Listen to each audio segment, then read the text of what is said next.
Ellen Degeneres is a mainstay of American television with her "Be kind" message, beloved and accepted universally. But the daytime host has been under fire recently, mostly because of reports and accounts from people that suggest that her loving persona is actually a facade that's tricking everyone. On that note, it would be better to go through 10 reasons why Ellen is impossible to work with. At number 10, she's not nice in reality. It's easy to think Ellen is the cheerful personality everyone sees on TV. After all, the world has been getting a dose of her cheerfulness and positivity for more than 2 decades. But nearly everyone who has ever met her or worked with her in some capacity knows this isn't the case. According to several different accounts from people in her staff and celebrities that know her, Ellen is not nice at all. In fact, she's one of the meanest people you can meet. While that may seem like a startling revelation, it is actually quite common knowledge for most people in Hollywood. You'd be surprised to hear just how much people dislike her. Kevin T. Porter, a comedian, actually crowdfunded a Twitter thread that charted just how mean Ellen can be. He ended up receiving 300 replies on the thread. While that doesn't confirm Ellen's meanness, it does provide a testament to how she's perceived by a lot of people who have worked with her. At number 9, she can be cold and distant. While she does seem incredibly warming and welcoming, Ellen's guests have different experiences. The person herself is not as approachable and easy to talk to as you might think she is from TV. According to YouTuber Nikki DeJager, who visited the show in early 2020, Ellen's actual nature could not be more distant from what you would expect. She revealed her negative experience on a Dutch talk show where she said she preferred that show over Ellen. Her reason being that she got a hello on that show, while Ellen never even greeted her when she got to the set. Yeah. Hi, Nikki. Hello. So nice to meet you. Oh my God, it's an honor. I am thankful that it happened now. To add to the bad experience that she had, Nikki could not use the bathroom that was close to her dressing room. Apparently that bathroom had been reserved for the Jonas Brothers.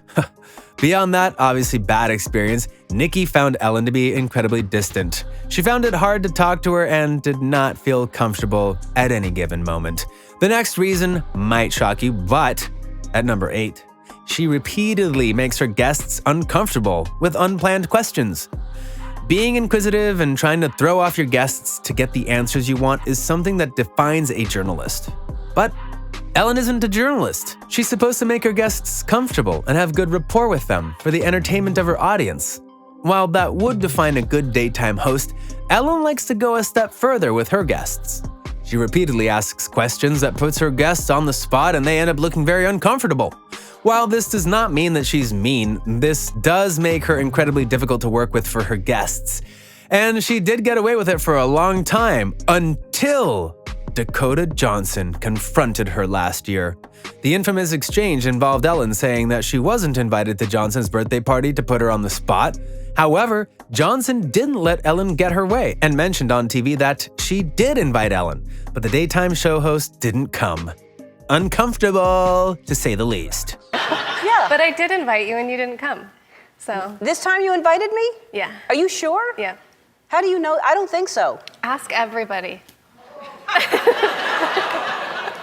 Ask Jonathan, your producer. Who said you were?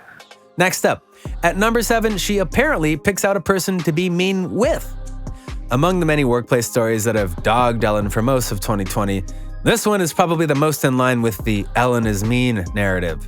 While this isn't confirmed, several stories go along the same lines, with all of them suggesting in one way or another that Ellen routinely picks out a person on her staff to be mean with. Yeah, you heard that right. The Be Kind daytime host goes around the office and selects a person that she can be toxic with, and her mean behavior with them only lasts a day. It does sound bizarre, but at this point, what could not be weird about Ellen and her workplace environment? More than that, the situation is incredibly uncomfortable and demeaning for the people who are forced to go through that behavior from her. This situation is incredibly uncomfortable and demeaning for the people who are forced to go through that behavior from her. They can't say anything back since she's their boss, and the excitement of working on one of the biggest shows on television keeps them quiet. If true, it is power harassment, to say the least. If that was surprising, wait till you see what's next. She almost got a waitress fired over nothing. This story goes a long way to show just how difficult the person Ellen can be, so you will definitely want to stick around. Comedian, Chris Farah used to work as a waitress in Hollywood when she first met Ellen. She served her lunch, something that she was honored to do. The next day, her boss called her over and asked her if she had served Ellen and Portia de Rossi lunch the previous afternoon. Farah became excited at the idea of Ellen inviting her to the show, but Ellen had actually contacted the restaurant to make a complaint. Ellen was miffed at some chipped nail polish that she noticed when Farah was serving her. What makes this story even worse is that the nail polish was not even on Ellen's plate. It was just on Farah's hand, and Ellen decided to complain about that, something that almost got Farah fired. For someone all about being kind, Ellen does seem to hold on to grudges. She emailed the owner of the restaurant and complained about your chipped nail polish. At number 5, she blindsided her employees during the lockdown. The coronavirus pandemic has been a major problem for all kinds of businesses, with talk show hosts having to adjust to new norms. In such difficult times, everyone looks towards the person with her name on the show. But rather than helping out her staff, Ellen completely blindsided them from the beginning. When the show was about to resume online, she didn't tell her crew members their new working hours or even pay them for over a month. In fact, Ellen only had 40 out of the 30 crew members help her out with the production that took place at her house. The crew was also told to expect pay reductions, even though the show was still airing. Next up, at number 4, she doesn't pick her friends well. For a person who represents the LGBTQ+ community and is an advocate for openness, some of Ellen's friends raise a lot of questions. One particular instance that caused a lot of uproar was her appearance alongside former President George W. Bush at an NFL game. Several people criticized Ellen for hanging out with Bush, among them Susan Sarandon and Mark Ruffalo. On her part, Ellen tried to explain that she can be friends with someone who doesn't share the same views as her and asked the world once more to be kind. But the criticism continued, especially because George W. was openly against same-sex marriage and is accused of several war crimes. For Ellen's detractors, she reeks of hypocrisy. At number 3, she does not care about your privacy. For Ellen, making conversations go the way she wants is everything, even if it means invading the privacy of her guests. That's something that the entire world saw back in 2008 when Mariah Carey showed up on The Ellen Show. Carey was rumored to be pregnant at the time, but had not revealed anything to the media until she ended up on Ellen.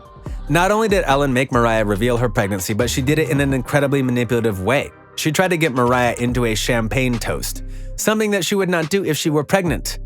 Yes, that's how Ellen made Mariah reveal her pregnancy to the world. It only gets worse for Ellen from there. You're pregnant! You're pregnant! No, I didn't say that. No. My mother would be at home, on the computer, what are you talking about? No, we will let you know. With number 2, she's a diva. We've already seen just how bad the work environment around Ellen can be, but if there was anything that could make it worse, it's her highly sensitive nose. She demands the utmost cleanliness from her staff. They have to chew some gum before they enter her office. If she smells something off, it can create huge problems. She's a diva to work with, and almost everyone on her staff finds it difficult to keep up with her ridiculous demands. Finally, at number 1, her show was investigated for harassment and misconduct claims. In July 2020, Warner Media, the parent corporation behind Ellen's show, opened an investigation into various harassment and misconduct claims that were coming from the show's staff. The misconduct ranged from sexual favors to handsy groping, with the accusations made against producers on the show by former employees. More than that, the working environment has been called toxic and negative by many sources, which definitely goes against Ellen's kind and caring image. She's not only mean to people, but she lets her show work with an environment that goes against everything she talks about, which makes it impossible for people to work with her. That was all on why it's impossible to work with Ellen. Do leave a like if you enjoyed the video, and remember to subscribe to the channel for more content. See you next time.